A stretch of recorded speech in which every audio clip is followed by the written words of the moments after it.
Então, agora a gente está gravando. Muito boa tarde, muito boa noite. Sejam todos muito bem-vindos à edição 2020 do Mosca. Essa é a última apresentação dessa sessão, como eu já falei, dessa edição. Hoje a gente vai ter 3 selecionados numa convocatória que a gente fez. O Mosca, para quem não conhece, né, ele surgiu no espaço acadêmico entre a UFRJ, a Fartlage e a UERJ, né, com alunos dessas 3 estudantes, dessas 3 instituições, no intuito de criar eventos não muito burocráticos de artistas de início de carreira, né? A gente teve a primeira edição no Centro Cultural Justiça Eleitoral, nunca lembro o nome. Depois a gente ganhou um edital da UFRJ, fez uma ocupação com 60 trabalhos, a gente abriu uma convocatória nacional com 60 trabalhos. A Jane participou do segundo, eu estou desde o primeiro, o Roberto está nos 3, procurador dos 3. E nessa edição a gente resolveu pegar um projeto da Jane, que chama-se Rede de Afeto, e transformar no projeto do Mosca, né? Então a gente convidou algumas pessoas que nos afetaram no decorrer da nossa formação, nesse momento de pandemia, onde a gente está muito isolado e tudo mais. Então, tudo começa com isso. A gente começa com a Kátia, né? E a gente termina com a Simone. A gente convida o professor Carlos Eduardo Borges, que foi o professor da nossa graduação, entre outras pessoas que a gente foi conhecendo, né? E é isso. Então, eu só tenho a agradecer a todo mundo que se inscreveu, né? Porque escolher é sempre difícil, né? Eu e a Jane, a gente não fez isso. Mas o corpo curatorial, assim, né, sofreu ali com algum trabalho que a gente, né? Mas, enfim, eles hoje vão falar. É isso. Acho que a gente pode falar um pouco. Bom, queria agradecer por tudo que vocês fizeram com a gente, né, que puderam colaborar com a gente de maneira muito generosa, e foi ótimo participar desse evento. Foi uma coisa que eu acho que fez a gente crescer um pouquinho mais dentro desse aspecto artístico, não? Da produção artística, saber a opinião das pessoas, conhecer trabalhos de alguns artistas que a gente conhecia, mas não conhecia os trabalhos mais recentes. E é isso. Muito obrigada pela colaboração de todos, pela participação de todos, por todas as inscrições que chegaram para a gente, por todos os artistas que quiseram participar. E eu quero aproveitar para confirmar, né, porque eu já tinha falado para o Renato que estava em pé a exposição a projeção que a gente ia fazer aqui no México. Infelizmente, a gente não conseguiu fazer dentro de um espaço institucional, por conta da história da Covid, mas para tudo se dar um jeito na vida. Então, eu consegui, com um grupo de profissionais aqui de artes, como se chama? Da parte de audiovisual, cinema do México, umas figuras que a gente conhece aqui, e eles se propuseram trazer equipamento, projetor, tela, tudo, e vão colaborar com a gente aqui no domingo, na projeção disso, num jardim, e onde a gente também vai continuar, né, literalmente terminar, fazer o encerramento do programa do Mosca, e aqui vão ser expostos todos os trabalhos dos artistas que participaram dessa edição do Mosca. E vou ver se eu consigo botar isso em tempo real, mas isso aí já é outra história. Senão, vai ficar todo o registro para vocês verem depois. Muito obrigada. Com a palavra, quem vai se apresentar agora? Então, Roberto, quer falar um pouco?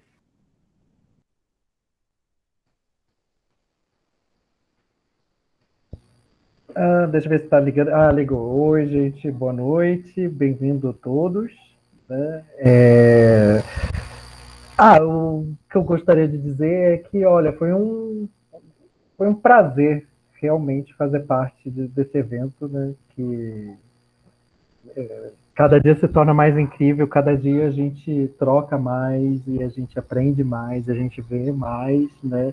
E essa oportunidade, né, que nem a Jane falou, dos trabalhos estarem para o mundo agora, né, num lugar tão distante, mas ao mesmo tempo conversa tanto com a gente, né? Eu acho que é uma oportunidade assim, principalmente numa época em que tudo está parado, o setor cultural parou, né? Eu acho que é um evento único, uma oportunidade assim que, né, foi um grande prazer de fazer parte desse evento, estar com vocês também, poder conhecer mais esses artistas, né? Não foi fácil, a cada seleção for, né, o nível era que requeria que nós discutíssemos sempre acerca do trabalho, da produção, das pesquisas, né? Nenhuma etapa foi fácil e desejo parabéns, né, à Isadora, ao Leonardo, à Raíssa, que foram selecionados para essa última etapa nossa aqui. Perfeito. Então, podemos começar com a Isadora, como que se diz? Pela ordem alfabética, né? E é isso. Oi, boa noite. Eu gostaria de agradecer também a equipe e a todos que estão aqui. Eu sou a Isadora. Eu trabalho muito com a minha própria imagem, com narrativas ficcionais que eu crio a partir de mim mesma. E o meu trabalho é minha querida pedra no universo do meu rim. Ele é uma pesquisa interdisciplinar artística que traça relações com astronomia, medicina e fatos inusitados que envolvem pedras nos rins. Então, eu vejo meu trabalho muito como um texto também e uma apresentação também que tem uma camada de imagens. Então, eu vou compartilhar a tela aqui para apresentar para vocês.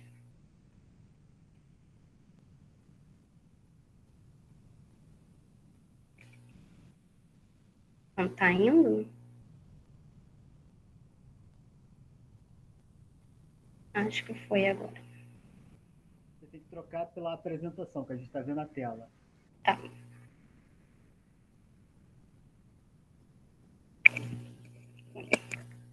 Peraí, deixa eu... Então, eu vou começar. Minha querida pedra no universo do meu rim. Carrego comigo uma pedra no rim há alguns anos. Meu rim é um universo formador onde a pedra nasceu e cresceu, tal qual um planeta nasce e cresce no cosmos. Ela é um elemento que me conecta diretamente ao espaço. É um cristal que se desenvolve dentro do meu corpo. Vou dizer de pedras renais e de corpos celestes e das relações entre eles, desde suas formações, que seguem os mesmos princípios, às suas destruições, quando voltam a ser poeira. Antecipo que um e outro nascem a partir de partículas que se aglomeram com cada vez mais outras para crescer. Portanto, esse texto também é uma pequena acumulação de termos científicos, fatos curiosos envolvendo pedras nos rins, imagens médicas e astronômicas. Em 2016, eu acordei e logo depois que levantei, comecei a sentir uma dor muito forte na região da barriga, um pouco para a esquerda. Achei que era uma cólica um pouco mais forte. Tomei remédio e deitei esperando passar. A dor só pareceu piorar. Comecei a pensar que poderia ser um cálculo renal. Em todos os exames de urina que eu tinha feito na minha vida até então, constava que eu tinha tendência a formações de cristais. Não foi uma grande surpresa minha pedra no rim ter nascido. Fui para o hospital, fiz um raio-x e lá estava ela, minha querida pedra, e sua primeira vez me fazendo senti-la pela dor que ela me causa. Fui parar no hospital umas 2 vezes depois disso. A última vez que a vi por exame de imagem foi em 2018. Ela ainda era uma micropedra, não sei se continua assim ou se cresceu. Mas a última vez que eu a senti foi no início desse ano. Pedras nos rins são concreções minerais nos cálices e na pelve do rim, que ficam livres ou ligadas às papilas renais. Pedras que se desenvolvem no trato urinário se formam quando a urina se torna excessivamente saturada em relação ao mineral, levando à formação, crescimento, agregação e retenção de cristais dentro do rim. Elas podem ser de oxalato de cálcio, fosfato de cálcio, ácido úrico, estruvita ou cistina. Denomina-se agregação e também pode ser chamado de acreção, o processo pelo qual inúmeros cristais ainda em crescimento, todavia solúveis na urina, se aderem formando grandes partículas. Uma vez formado o agregado, este pode aderir ao urotélio e na manutenção de um ambiente urinário supersaturado em cristais, propicia-se um ambiente convidativo ao crescimento do cálculo. A acreção de planetas terrestres no nosso sistema solar tem sido objeto de muitos estudos, entretanto, ainda está longe de ser completamente compreendido. O modelo básico de formação de planetas terrestres é chamado de planetesimal e passa por 3 fases. Primeiramente, as partículas assentam no disco de acreção, os grãos de poeira cósmica se agregam e crescem até a formação de planetesimais, através de impactos a baixas velocidades relativas de colisão e forças de adesão, e possivelmente através de instabilidades gravitacionais. Na segunda fase, colisões entre planetesimais levam ao crescimento de maiores embriões planetários. Quando um corpo começa a crescer mais que outros, o seu campo gravitacional se fortalece, permitindo que ele agregue cada vez mais planetesimais. Na última fase, o efeito gravitacional desses planetesimais começa a diminuir. Os embriões gradualmente cruzam suas órbitas. Planetas começam a crescer das colisões entre embriões e a acreção de planetesimais restantes. Esse processo continua até formar um sistema de planetas em órbitas estáveis e bem separadas. Nem todas as pessoas têm predisposição para formar pedras, e outras pessoas têm mais facilidade para o aparecimento recorrente de cálculos. Elas são chamadas de formadoras de pedra, em tradução livre a partir de stone formers, termo que encontrei em muitos artigos médicos. Um termo é literal, mas cabe ressaltar que há pessoas com o poder de gerar pedras dentro de si, e eu estou entre elas. Meu rim é um lugar fértil, saturado de matéria que se agrupa para formar os cálculos, como a poeira interestelar presente em todo o universo cria os corpos celestes. Trata-se de 2 temporalidades tão distantes, mas importantes para entendermos suas respectivas formações. Enquanto os planetas têm seu tempo dilatado, as pedras nos rins são mais imediatas. As histórias do planeta já são coisas distantes, inalcançáveis, e a pedra está bem aqui. Mas, na verdade, pedras nos rins existem há muito tempo entre nós. E algumas já foram encontradas na cavidade pélvica de múmias egípcias pré-históricas.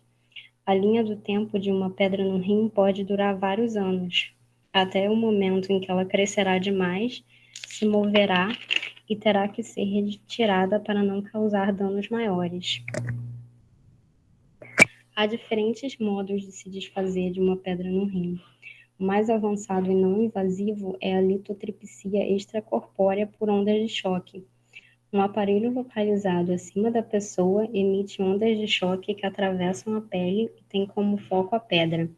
Elas fragmentam a pedra em pedaços tão pequenos quanto os grãos de poeira cósmica. A poeira cósmica dentro do rim entrará em movimento e será eliminada facilmente, passando por todos os canais em direção à saída.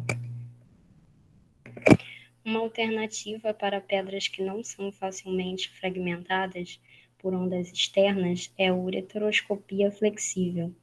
Ela começa com a passagem do equipamento de endoscopia pela uretra, onde ele atinge a bexiga e segue pelo uréter até encontrar o cálculo. Uma vez localizada, a pedra é fragmentada com a utilização de um laser apontado diretamente a ela. Aos poucos, ela vai revelando o seu interior e sua feitura. Na ficção científica, há a destruição de planetas por lasers. Em Star Wars, Uma Nova Esperança, vemos a Estrela da Morte, uma estação espacial bélica projetada para destruir planetas com um raio laser. Quando o planeta é destruído, ele se fragmenta em uma grande explosão e a poeira interestelar é liberada. O curioso é que o laser é alimentado por energia vinda de cristais Kyber, cristal fictício, que também dava energia aos famosos sabres de luz. Em 1982, o cosmonauta Anatoly Berezovoi, na Estação Espacial Soviética, começou a sentir uma forte dor em seu lado esquerdo, como a minha.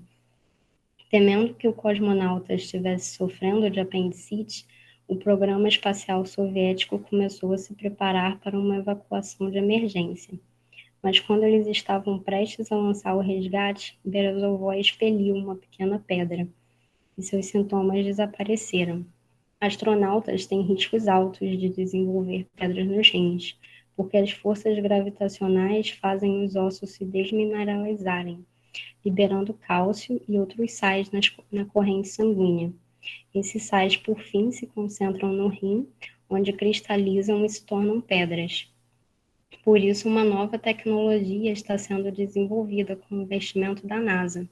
Uma sonda transdutora pressionada na pele do paciente usará a força de ondas sonoras para construir uma gaiola de pressão ao redor da pedra renal e assim movê-la e guiá-la para fora do rim.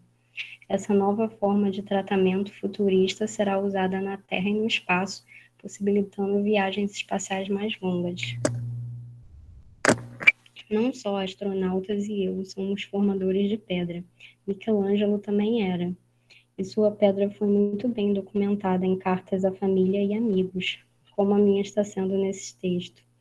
Ele tinha conhecimentos profundos da anatomia humana e usava-os em suas obras. Na Capela Sistina, na pintura Separação da Terra e da Água, é possível ver a forma de um rim no manto do Criador. O presente trabalho está longe de ser o primeiro, provavelmente também não será o último que surge a partir do convívio com uma pedra no rim.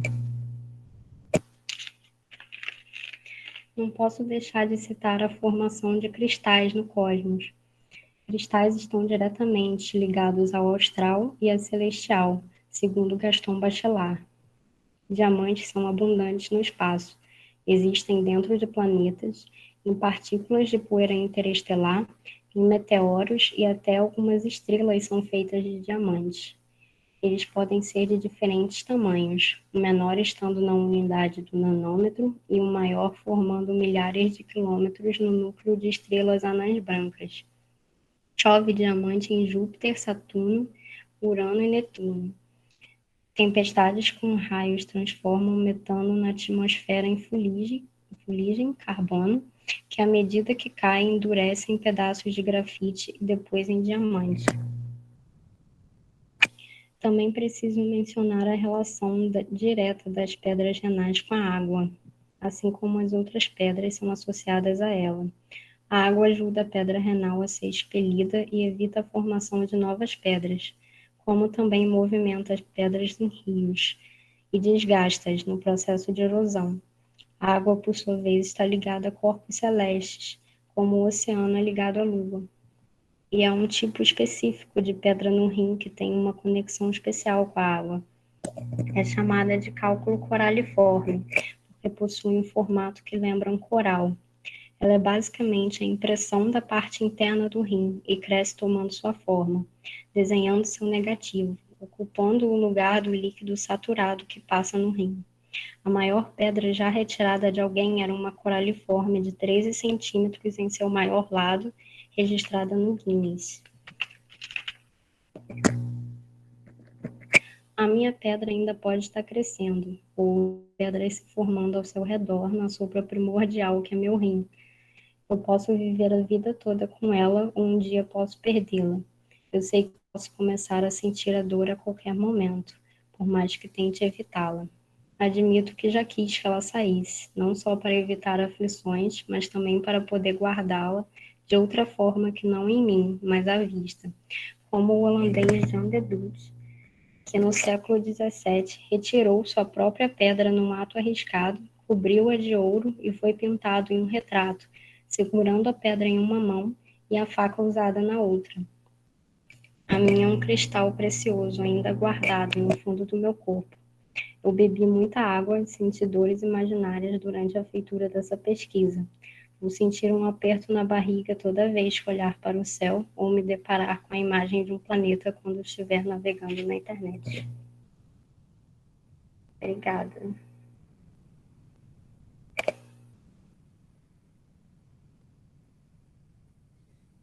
Você estava bebendo água. Qual vai ser a ordem? As meninas, os artistas vão apresentar os trabalhos e depois a gente faz um bate-papo ou vai ser intervalado? Acho que assim, quando ele apresentar, já pode falar. Todo mundo, né? Porque deixar para o final fica muito confuso. Só lembra que assim, são 3 e então a gente vai ficar aqui até 9 da noite. Então, Isadora, a gente pode deixar os comentários para depois, né? Então vamos fazer essa sequência, né? Não é melhor? Alô? Vocês estão me ouvindo? Sim, Kátia. O que você acha? Eu acho que fica interessante, sim. Tá bom. Parabéns, Isadora. Lindão, hein?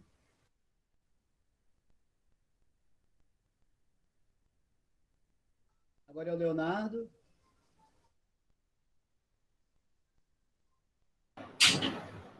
Vou tentar compartilhar aqui com vocês.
Vocês estão vendo? Não, ainda. Agora sim, estou vendo.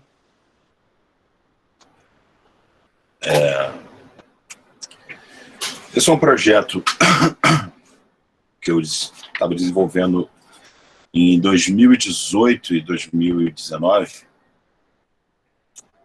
chamado Meu Plano é um Pano. Ele foi pré-selecionado para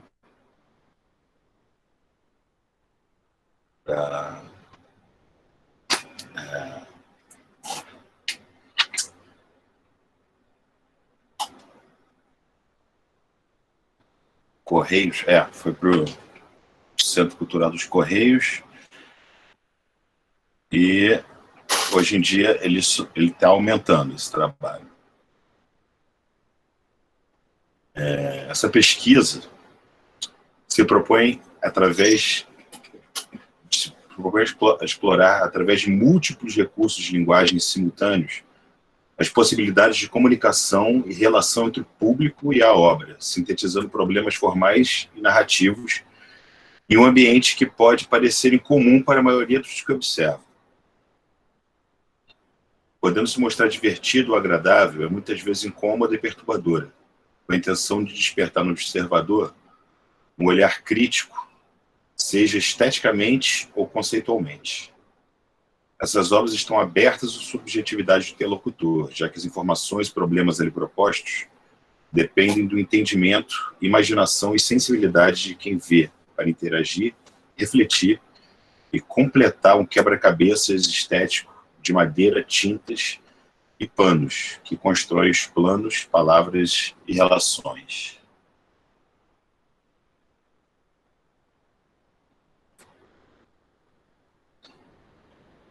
Esse é um trabalho chamado Tríptico Sequencial Progressivo, formado dessas 3 peças.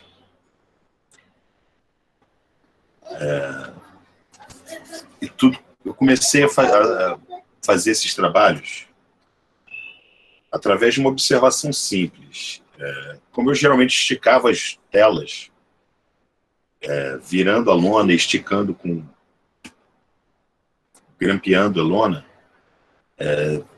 para mim a tela começou naturalmente a deixar de ser... Não conseguia mais ver a tela como bidimensional. Ela era um objeto para mim, tridimensional. A gente sempre usa a tela com as 2 dimensões e, para mim, isso não funcionava mais. Então, eu comecei a dobrar as telas, a dobrar os chassis. E para uma tentativa de objetificar, transformar a tela em objeto. E aí eu comecei a explorar maneiras de fazer isso. Esse tríptico sequencial foi a primeira vez que eu usei esse tipo de abordagem.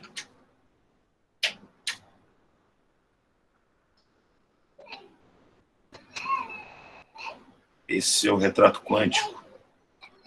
Ele, apesar de ser um chassi simples, eu pintei 2 quadros com o mesmo retrato. Cortei as telas em seções horizontais em uma das telas e seções verticais em outra, e trancei no mesmo chassi. O que não fica muito óbvio a tridimensionalidade, mas de perto é possível ver essas telas que se entrelaçam e os buracos entre as telas entre a tela e o chassi.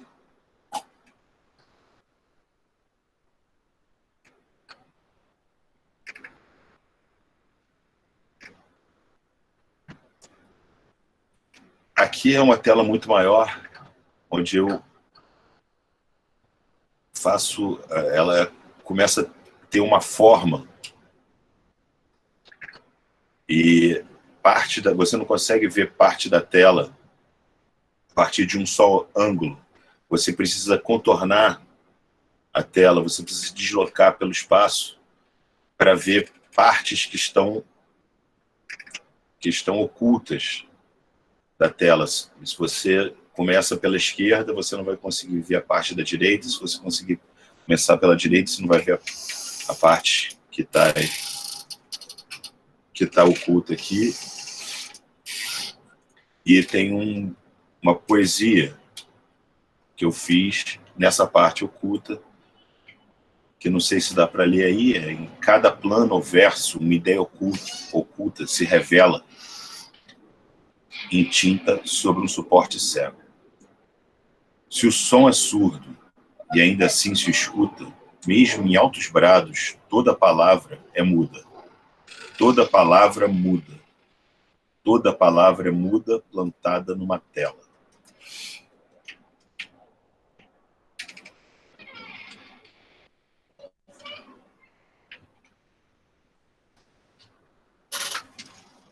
Depois eu comecei a brincar com o mesmo formato.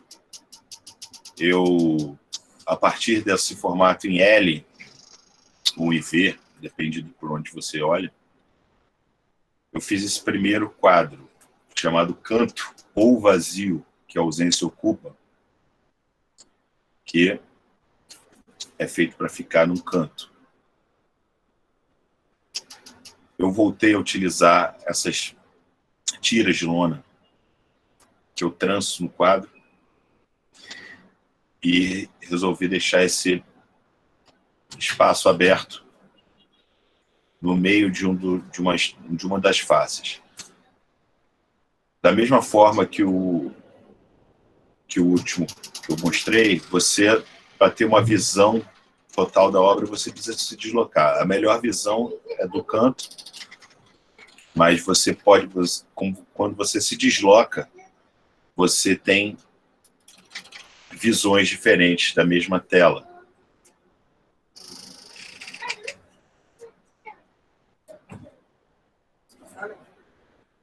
Depois, a partir do mesmo formato de chassi, em L, eu resolvi virar ele.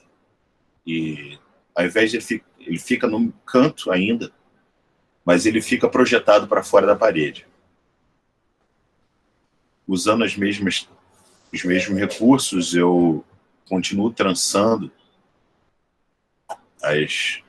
os tiras de tela e deixo também esse buraco no meio. Mas, diferentemente do outro, que está virado para a parede, esse buraco cria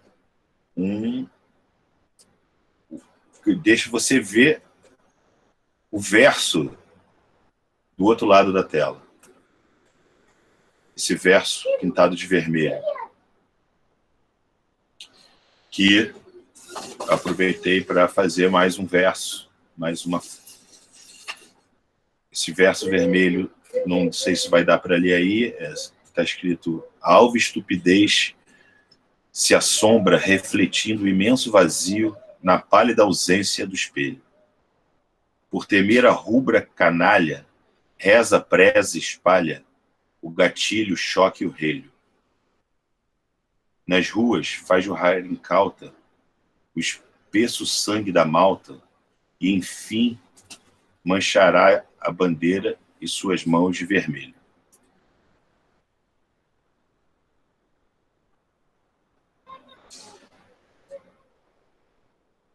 Continuando no mesmo formato, eu tirei a tela da parede e coloquei ela no chão.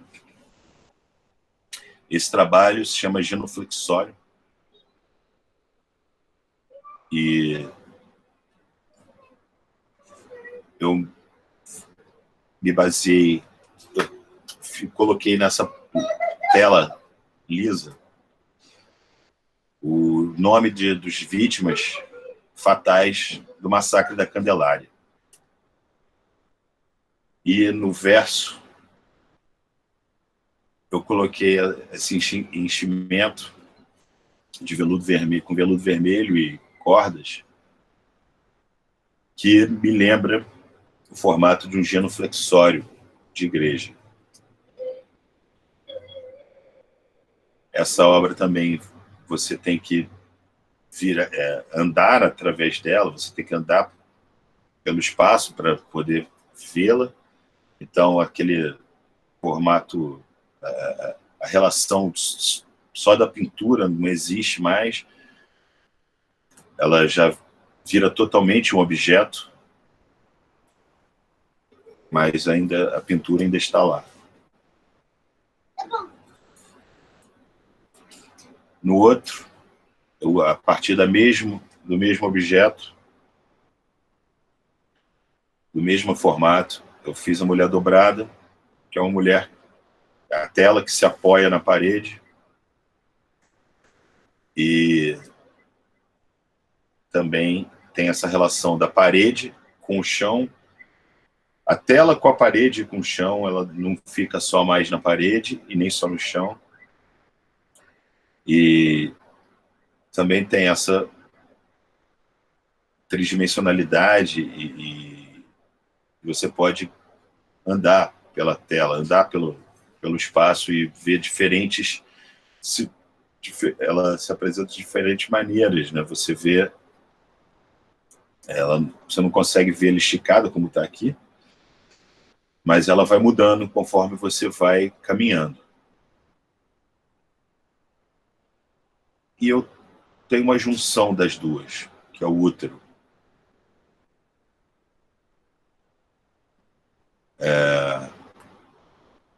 Eu simplesmente pego a peça que estava voltada para a parede e coloco em cima do genuflexório, daquela outra peça.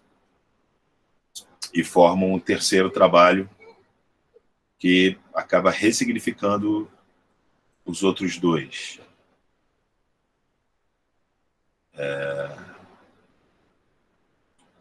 Bom, é isso. Esse foi o trabalho que eu tinha apresentado para o pessoal aí. Muitas considerações para o final, e aí agora a gente fala com a Raíssa. Pode ser? Obrigado, Leonardo. Obrigado mesmo, hein? Olá, vocês estão me escutando bem? Perfeitamente. Ok, tá um pouco baixo aqui para mim. Precisei trocar de dispositivo, então meu nome está como Adriana, mas vou apresentar aqui um slide que eu preparei para gente.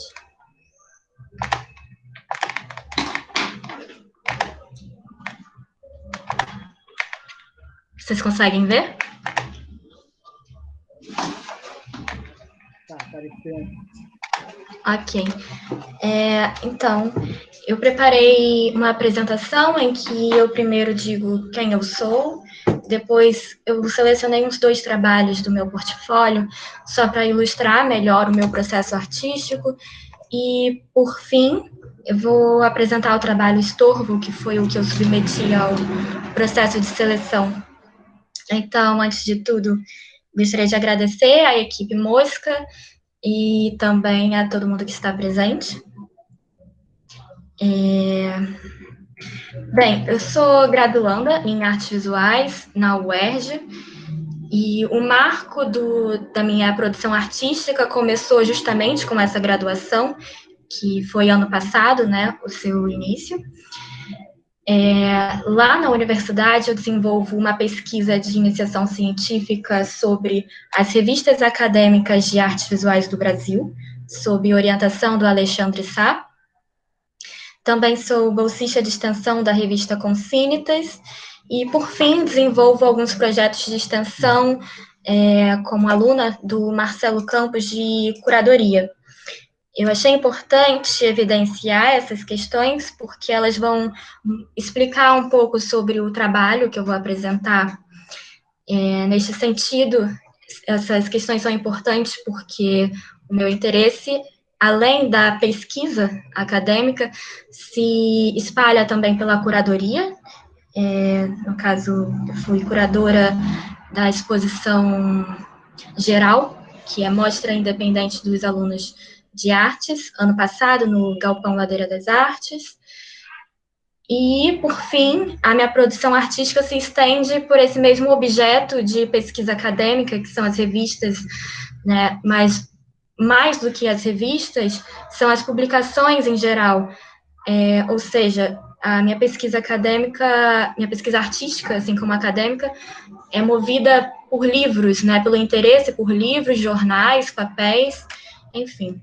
Então, para ilustrar um pouco melhor como é que é essa produção artística, eu selecionei um trabalho do portfólio que se chama Dissolução, que é um livro de artista que eu costurei e que eu experimentei o fogo sobre as suas páginas em branco.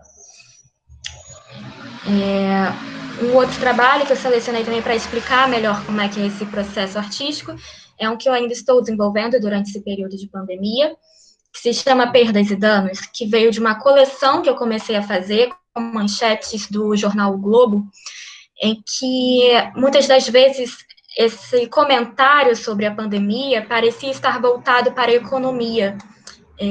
Refazendo, esse comentário sobre a pandemia parecia estar voltado para a economia. Então, aqui eu coloquei melhores detalhes para vocês. Eu coloco sutilmente essa diferença dos comentários entre as mortes e a economia.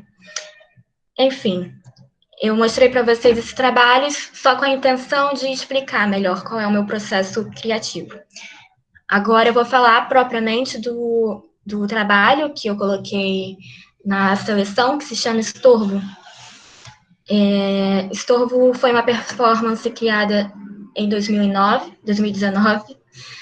durante o governo Bolsonaro, quando ele defendeu fazer alguns cortes para os cursos de humanas, sob a defesa de que esse dinheiro poderia ser revertido para outros cursos, como engenharia, medicina, veterinária, que ele entende que são cursos mais úteis à sociedade e que dão um maior retorno para a gente. Quando isso aconteceu, isso mexeu profundamente comigo, porque ao mesmo tempo que eu estava na faculdade de artes visuais, eu fazia sociologia na UF.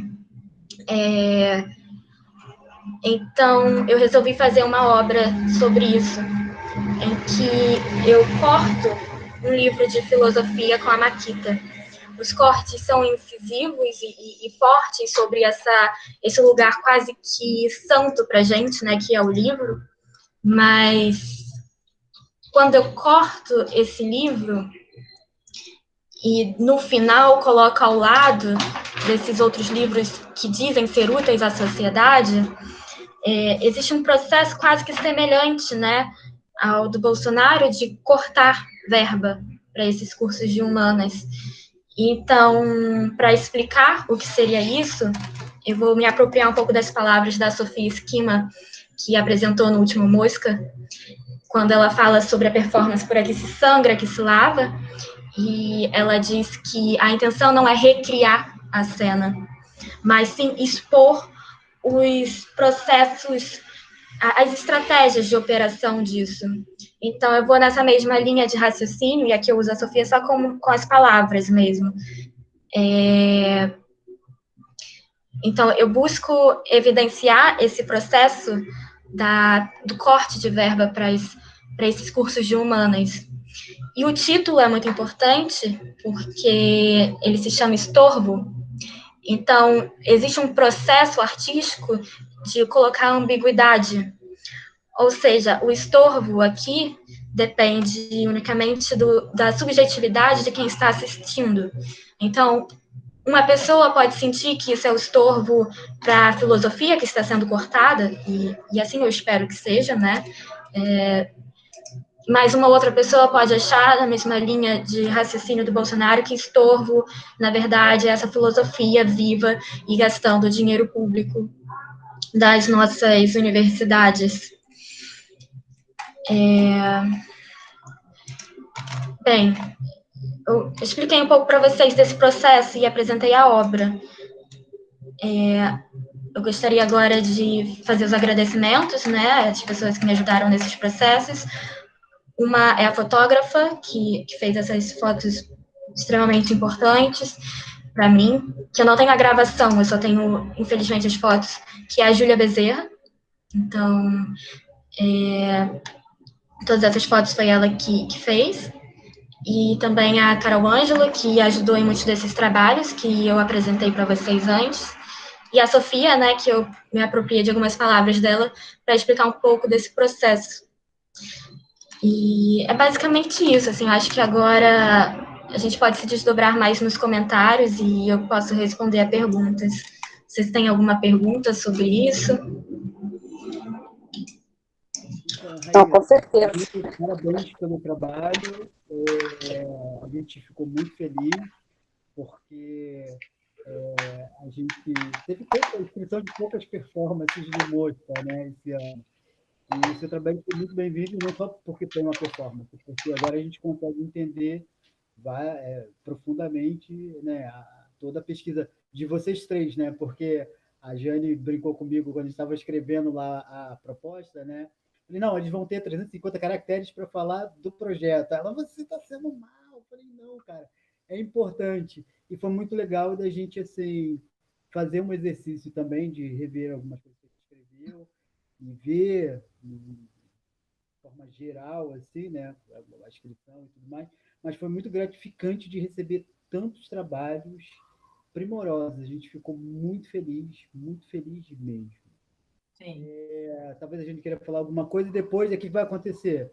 O Carlos, a Kátia e o Roberto, que são os curadores, aí eles vão apontar algumas coisas, enfim. E eu acho que é isso. Como disse o Renato, fomos agraciados com a presença de vocês, com o trabalho de vocês, de ver que, independente de terem alguns que acham que arte e humanidade não servem para nada, a gente ainda está aqui, como, através da arte, resistindo. E o nosso papel é criticar exatamente isso, manter o foco, as críticas e a resistência. A arte está aí para isso mesmo. Valeu, Adriana. Adriana, não. Raíssa. É que agora eu olhei para ela e vi o nome Adriana e aí me perdi. Desculpa. Pois é, aconteceu isso de mudar o nome. Sofia acabou de entrar, eu acabei de falar sobre ela, uma pena. Seja bem-vinda, Sofia. Também temos a Solange, que participou de uma edição. Kátia, Roberto, Carlos, agora é com vocês. Então, eu posso ser a primeira, então? Para falar... Olha, na verdade, sim, tudo que eu falar aqui são ponderações, sugestões, né? Porque eu estou apreciando o trabalho de vocês, que, de um modo geral, tem muita potência, né? E abordam várias discussões aí que a gente vivencia no campo da arte contemporânea, enfim. Então, eu só vou dizer que considerem isso, né? Não é crítico, não é nada. Então, eu fiquei pensando assim, sobre o trabalho da Isadora, que foi uma dúvida anterior até no momento de seleção, né? Que eu, considerando que o selfie é a sua proposição artística, considerando que a sua narrativa foi uma, entre aspas, autoetnografia, eu gostaria de saber como é que você pensa em apresentar esse trabalho de forma expositiva. Seria essa apresentação que você fez hoje, com essa narrativa, relatando esse processo etnográfico, vamos dizer assim, né, entre aspas, né? Muito essa volta para si, autobiográfico, né? Sobre essas analogias que você estabeleceu entre a Pedra nos Rins, o Cosmos e, enfim, a pintura do Leonardo. Como é que você, assim, converteria isso de uma forma expositiva? É isso que eu queria saber. Esse trabalho, eu comecei a desenvolver ele na disciplina de escultura em pedra, e ele é recente, então eu ainda estou experimentando muito ele, e por isso é uma dúvida para mim também. Eu ainda não entendo ele assim de uma maneira expositiva muito clara. Eu estou vendo ele mais como essa apresentação mesmo por enquanto. Eu estou experimentando com essa apresentação, né, juntando as imagens, e que vem também pensando nas apresentações que a Maiana Redim faz, quando ela faz as falas, ela convida. Aí é isso, eu ainda estou experimentando, eu não sei ainda muito bem como apresentar ele de forma expositiva, porque eu gosto assim de ser uma história narrada por mim, esse texto. Não, então, eu entendo que acho que a história, a narrativa, ela é muito importante aí no seu trabalho todo, ela é parte do seu trabalho, né? Assim, ela é uma âncora aí do seu trabalho, né? É só minha pergunta era como é que você pensou isso, se você faria um vídeo, uma performance, se você, entendeu? Em que lugar você faria isso? Se você ser um lugar fechado, um lugar exterior, enfim. Então, pensar essas possibilidades, entendeu? Porque você já tem um caminho, né? A gente bem viu lá, enfim, toda a sua trajetória aí bastante interessante, né? E então eu acho que pensar o lugar, né, também pudesse te ajudar aí, ou colaborar, né, no canal, ajudar, mas enfim, colaborar aí para você poder realizar, né, esse trabalho. Acho que é isso.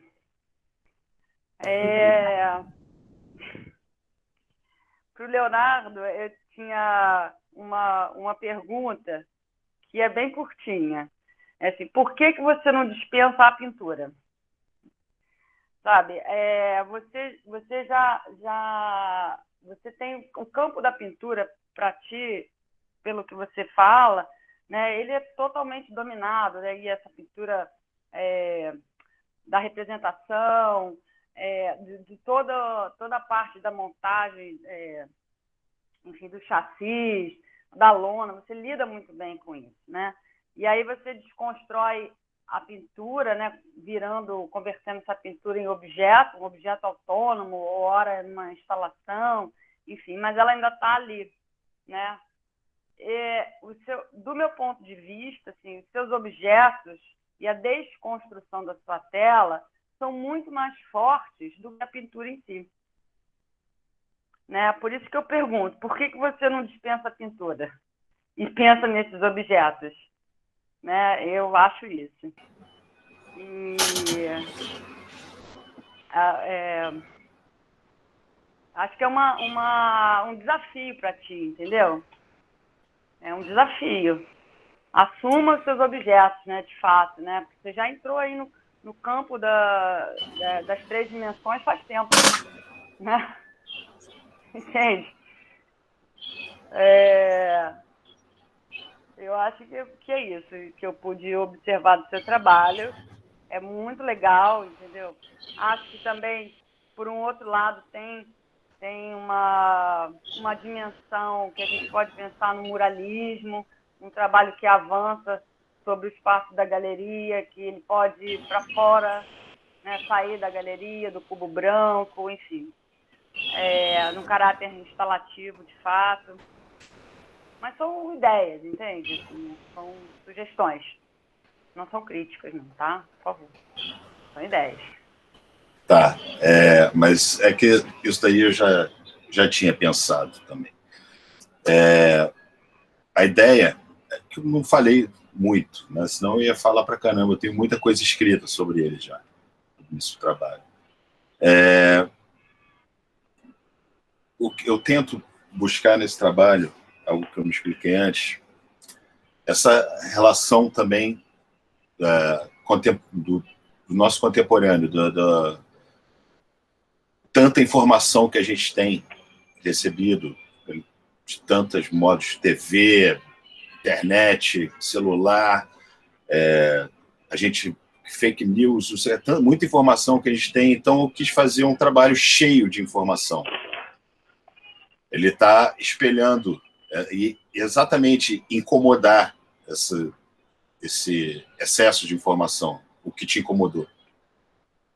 Essa é a intenção dele. Porque em algumas peças essa pintura nem existe.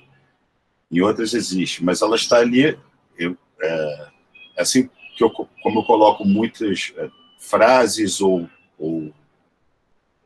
textos ou poesias, tudo junto, misturado, sempre esse excesso de informação me interessa, para fazer a pessoa pensar por que tem tanta coisa, por que tem tanta coisa, para que eu vou consumir tanta coisa, para que eu uso tanta coisa. E o meu trabalho é isso, é para você fazer o que você fez, criticar. Não estou criticando, não. Só estou observando.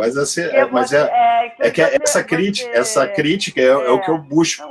Essa crítica é o que eu busco no trabalho. Porque, então, mas assim, na sua fala anterior, visualmente, agora que você fala, aí a gente fala, tá, tem excesso, ele é barroco, né? O seu trabalho é barroco. Sim, mas esse excesso é intencional. Então, tá, tudo bem, beleza. É só isso, não entendo. Mas, se eu fosse você, eu me lançaria para os objetos. De fato. Né? Sim, pode ser uma outra fase. Uma outra fase. Eu acho que vale a pena arriscar. Tá bom? Tá bom. E para a Raíssa, o processo criativo da Raíssa é muito claro, né? Ela trabalha nesse eixo aí da arte política, né? Expondo aí essas trajetórias aí do processo, né, de trabalho, provocando na gente um sentido, qual é a lógica, né, de cortar com uma maquita um livro de sociologia ou de filosofia, enfim, livros de um modo geral, né, porque em razão desse governo que abomina, né, qualquer processo intelectual, né, então, acho que você expõe assim, de uma maneira muito interessante, né, um problema que é político, social, que é da sociedade, que é emergente, né, sem ser uma proposição panfletária, né? Então, ele é profundo mesmo, né? Acho que esse corte aí que você faz no papel, de fato, ele corta também a cabeça da gente, sabe? Como é que é? Para pensar, né? E eu fiquei também... A mesma pergunta aqui que eu tinha parecida, né? Feita para a Isadora, eu te faço... porque quando eu vi as suas fotos, né, na hora que a gente estava lá selecionando, enfim, vendo, eu falei, puxa, se fosse um vídeo com essa maquita bem barulhenta, sabe? Você não tem um vídeo assim, cortando, entendeu? Fazendo essa dramatização. Por que você optou pela foto e não pelo vídeo? Se você pensa em usar o som, né, a favor aí das suas proposições, enfim, é isso. Pois muito obrigada, Kátia, primeiro pelo comentário. E esse trabalho, ele tem apenas a fotografia, porque ele foi exposto no 7º Seminário de Pesquisadores do PPGartes da UERJ, e lá tinha a fotógrafa. Depois eu recriei até essa obra para tentar fazer o vídeo, mas eu recriei refazendo algumas questões, e eu até tenho o vídeo, eu posso apresentar a vocês dessa outra versão, mas acabou que, no final das contas, eu não gostei tanto, e então eu ainda estou nesse processo, assim, de olhar novamente para essa obra e tentar entender esse vídeo ou esse processo ao vivo, né, porque inicialmente ela só era feita enquanto performance mesmo, e não enquanto vídeo e outros formatos. Eu tô nesse computador da Adriana, né? Mas se vocês quiserem, eu posso enviar para o meu e-mail agora o vídeo e mostrar para vocês. Tem 1 minuto e 30 segundos praticamente. Se vocês quiserem, aceitarem. Aí depende do Baracho, que é o organizador. Se tiver tempo, a gente vê. Tudo bem, a gente pode deixar para o final ou nem fazer mesmo.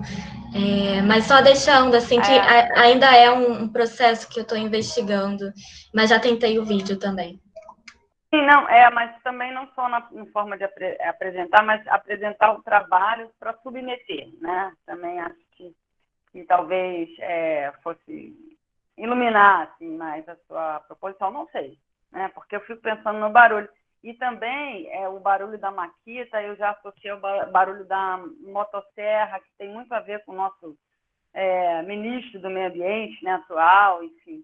Então, é um trabalho que suscita muitas urgências aí do pensamento político, né, atual brasileiro, né? Muito legal, gostei muito do seu trabalho e quero ver o vídeo, sim. Depois você disponibiliza. Tá, pode deixar. Obrigada. Beijo. Beijo. Bom, acho que é isso. Procurei ser mais rapidinha. E aí, passo a palavra aí para o Carlos ou para o Roberto.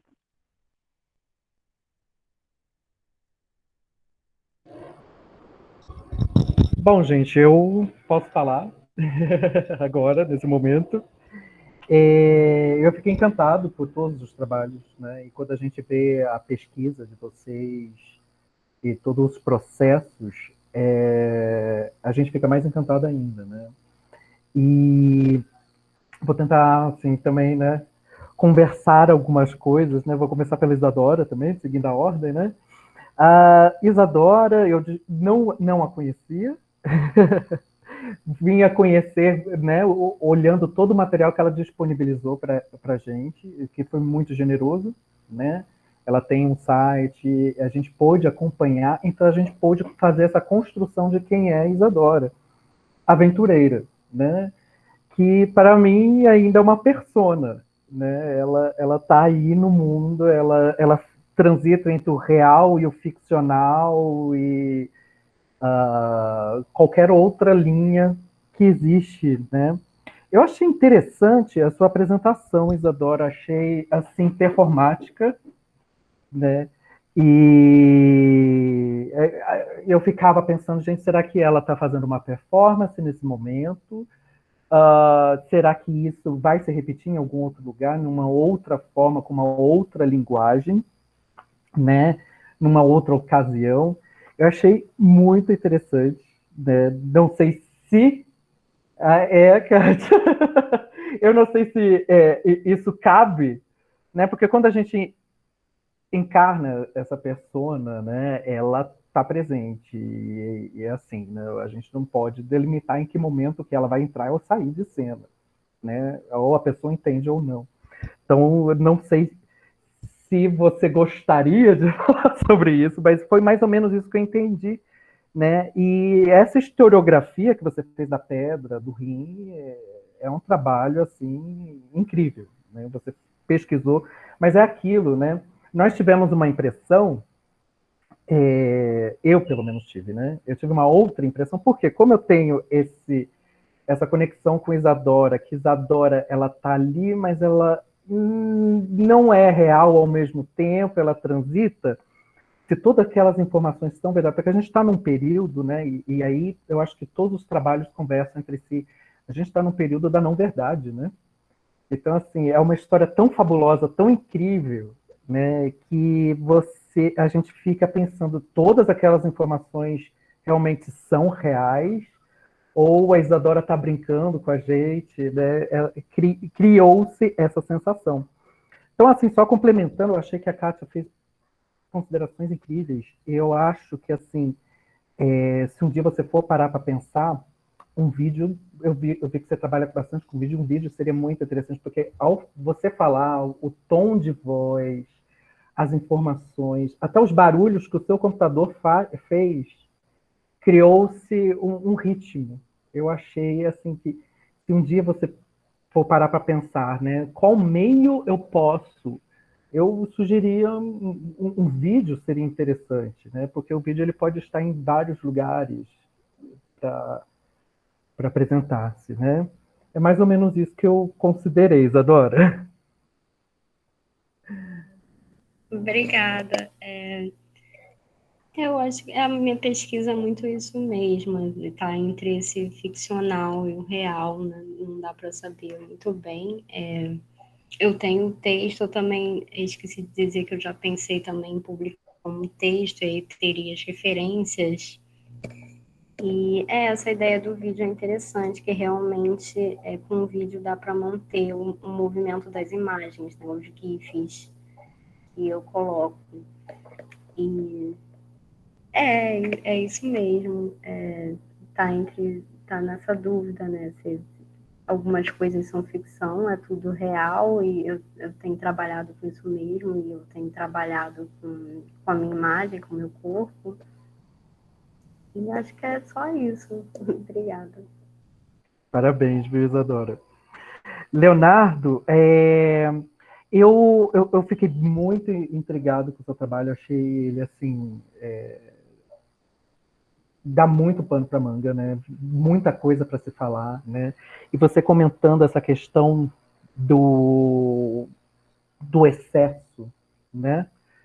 E primeiro a sua apresentação foi incrível, você mostrou o processo, a criação, tal, né? E daí isso é só né? Adorei a questão do útero. Eu vi uma relação do seu trabalho com os espaços virtuais do Cildo, né? E quando você mostrou o canto, eu falei, nossa, gente, até porque eu tive a oportunidade de trabalhar como estagiário do MAC, e aquele canto do Cildo me espantava todo dia, porque eu via coisas ali, né? E essa é a intenção do canto dele. Então, quando eu vi, eu falei, e do útero também, quando você chega nesse ápice, né?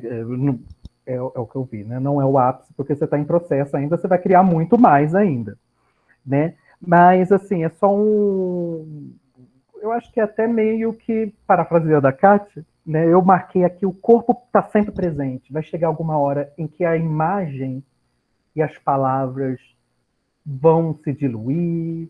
Você já parou para pensar nisso? Mas só uma dica mesmo, porque eu achei a sua apresentação muito completa e você fecha o seu trabalho, né? Você apresenta ele de uma forma muito... como é que fala? Você conhece muito bem o que você está fazendo. Né? Foi mais ou menos isso, a consideração que eu fiz.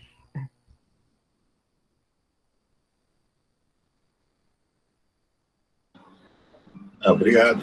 Mas pois é, essa questão de usar o corpo, usar a figura, ela me ajuda a compor uma narrativa que me interessa nesse momento.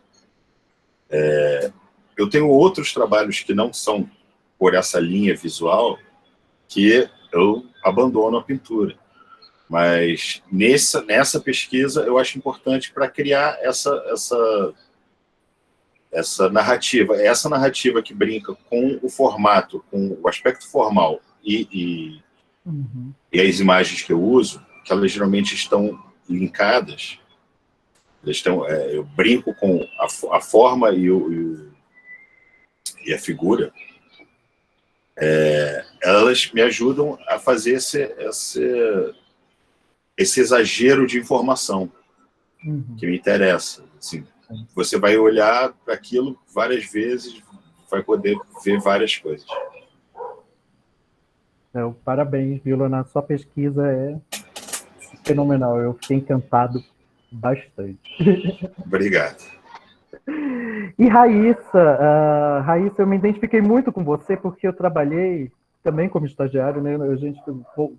Como na arte a gente tem né? E isso é algo que eu acho que conversa com o seu trabalho, né? Como nossos trabalhos são constantes, né? Eu fui pesquisador do MAN, da curadoria do MAN da biblioteca, né? E é aquilo, a gente trabalhar com papel, aquilo, de uma certa forma, ela começa a povoar o nosso imaginário, ela começa a fazer parte da nossa vida, né? A gente respira papel, a gente está o tempo todo com papel em volta, a gente vai descobrindo histórias e não histórias, né? E eu acho, né, como a Kátia estava falando, né, como você está em processo ainda de descoberta, né, você está pesquisando ele, eu acho que realmente o vídeo, ele poderia...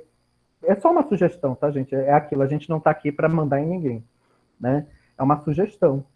Um vídeo, eu acho que ele traria uma outra potência, porque o trabalho são cortes, são pequenas narrativas, cada hora, né? Cada espectador vai ter uma relação diferente com cada foto, né?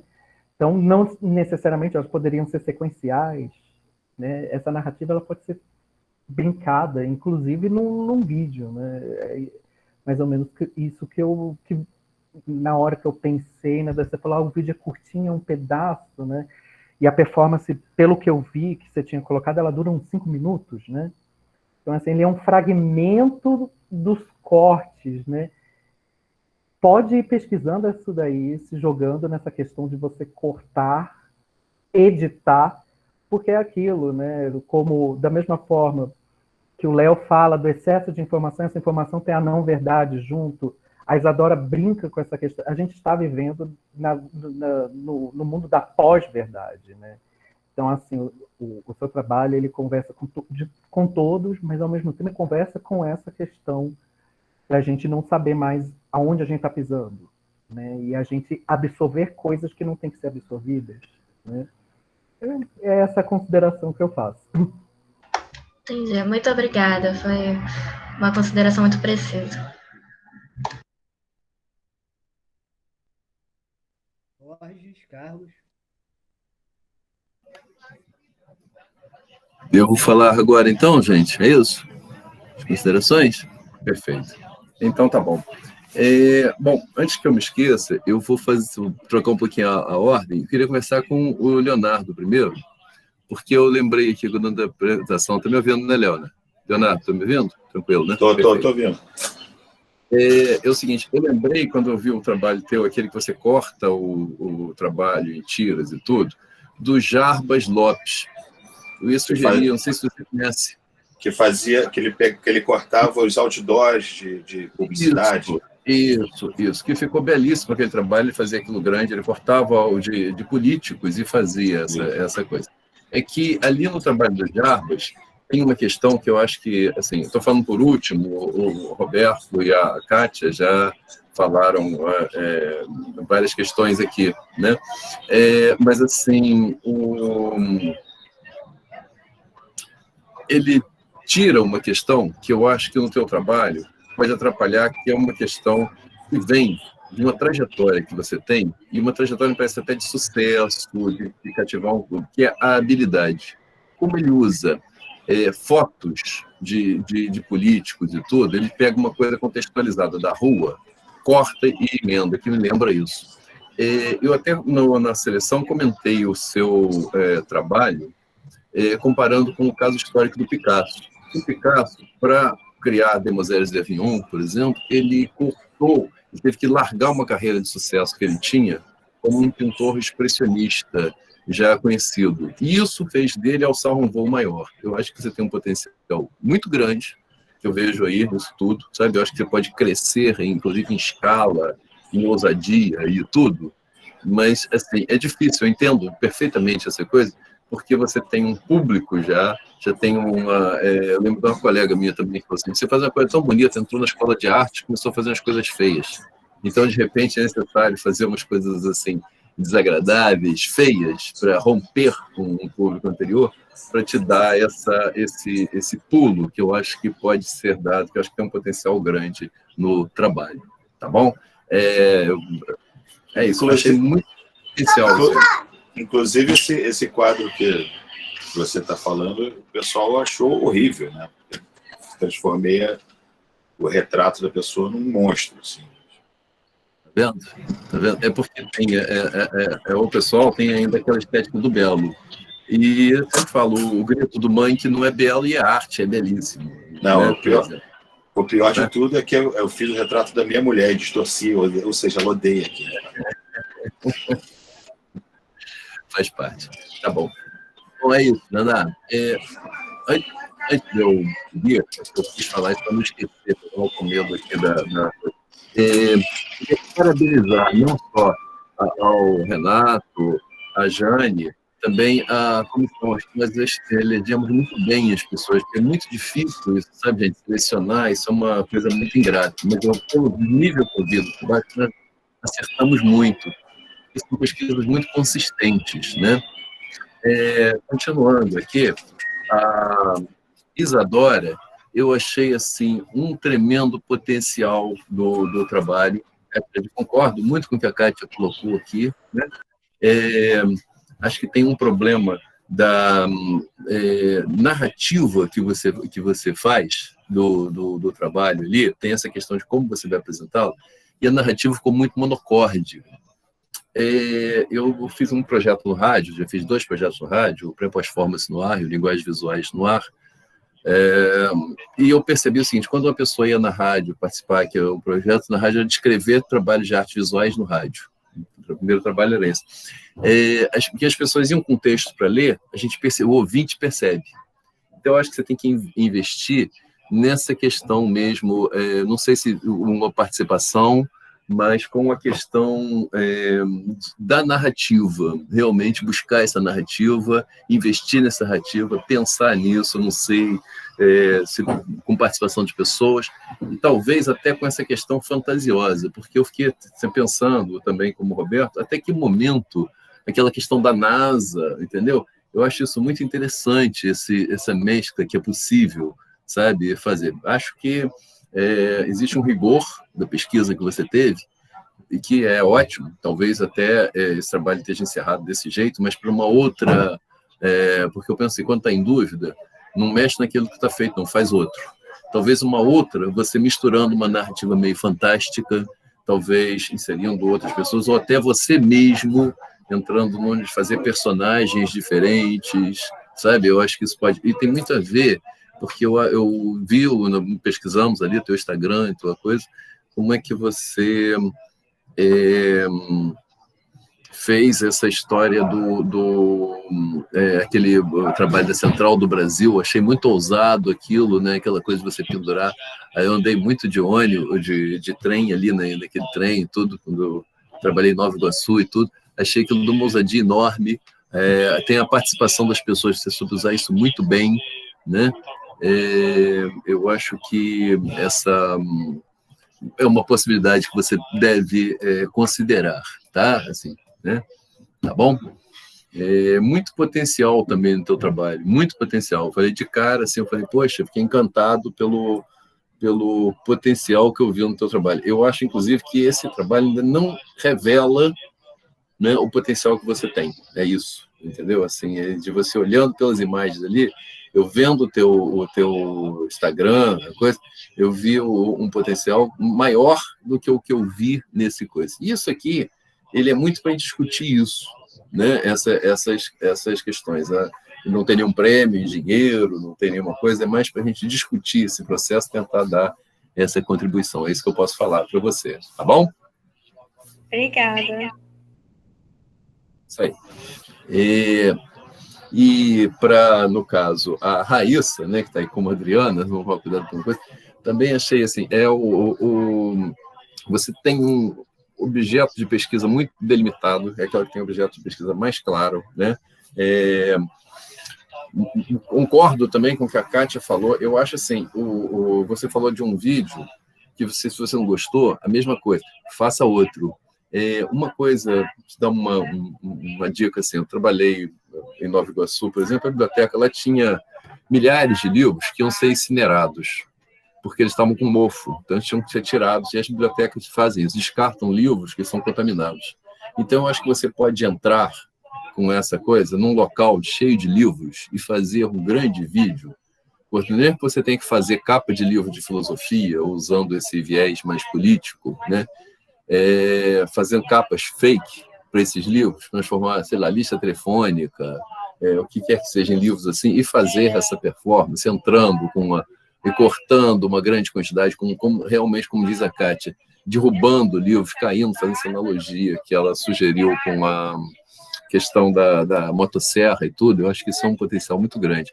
Eu gostei muito, eu lancei, esse ano passado, um edital chamado Fora Dali, eu criava uma imagem fake do Dali no Palácio e convoquei as pessoas. Já vou até falar que vai ter uma segunda edição, né? Depois no Instagram do Fora Dali, que é para tirar esse espírito, fazer performance, para tirar esse espírito do Dali do Palácio, né? Então, eu identifiquei logo com esse trabalho teu, essa proposta assim, mais política, né? Eu acho que é um momento, acaba forçando a gente a ter essa coisa assim. Acho que você lida muito bem, porque ele não é panfletário, o teu trabalho, tem essa força, ele se sustenta por si só, né? E eu acho que pode aumentar realmente isso, é por isso que a gente está aqui dando essa coisa da experiência, né? Fazendo isso, realmente esse som pode ser muito legal, e eu acho que você pode fazer com vários livros. As fotos estão muito boas, o que ele está feito está muito bom, mas eu acho que você também tem um potencial para crescer esse trabalho nesse sentido. Eu acho que a possibilidade é isso, fazendo com vários livros, fazendo a ação mesmo forte, entrando com a maquita, sabe? Inclusive, você tem que treinar a maquita. A maquita é perigoso, né? Talvez segurar, firmar, derrubar, cair no chão, sabe? E como conseguir esses livros é buscar esses livros, né, que vão ser incinerados, que eu acho que eles podem potencializar isso, e eu acho que a linguagem também é um vídeo, né? Embora também sugira que você faça fotos desse vídeo, peça frames desse vídeo, que tem muito potencial. Quer dizer, aprofundar essa ideia, né? Eu acho que essa que é a história, tá bom? Essa também é minha opinião. Tá bom, obrigada, Carlos. É isso, então, eu agradecer ao Renato, agradecer a Jane pela oportunidade, eu acho que foi um agradecimento muito grande para mim, e agradecer também ao Roberto e à Kátia, que ajudaram muito nesse processo, né? Já facilitaram tudo, tá bom? É só. Obrigada a você. Foi uma honra ter você, a Kátia e todos os que ajudaram a gente no nosso caminho e nessa continuação do Mosca. Muito obrigada. Então, uma coisa que a gente tem que levar em consideração nessa edição do Mosca, que ele é um seminário de pesquisa e desenvolvimento artístico, né? Acho que só aí já fala bastante coisa. A gente está muito preocupado como é que surgem os trabalhos na cabeça da gente, como é que a gente pesquisa isso. Eu acho que hoje foi brilhante a Isadora, o Leonardo e a Raíssa foram brilhantes, como também a Sofia, a Solange, enfim, o João. Ajuda aí, Jane, eu não lembro de todo mundo, não. Enfim, então a gente, assim, e muito legal, assim, o trabalho do Leonardo, eu fiquei apaixonado, eu não podia me meter na curadoria, mas falei, poxa, acho brilhante como é que o cara traz uma nova perspectiva de pintura, para mim, pelo menos, né? Assim, que a gente, ele está lá na pintura, mas ele também está em outros lugares, né? E aí, quando a gente começa a ver todos os outros trabalhos, outros processos, fala, nossa, tem mais coisa aí, cara. O da Raíssa também achei brilhante, a coisa do Covid, da economia. E o da Isadora, enfim, eu sou suspeito porque eu adoro cultura pop. Eu acho muito legal, e amo Michelangelo. Então, assim, eu adoro Star Wars e amo Michelangelo. Dessa forma.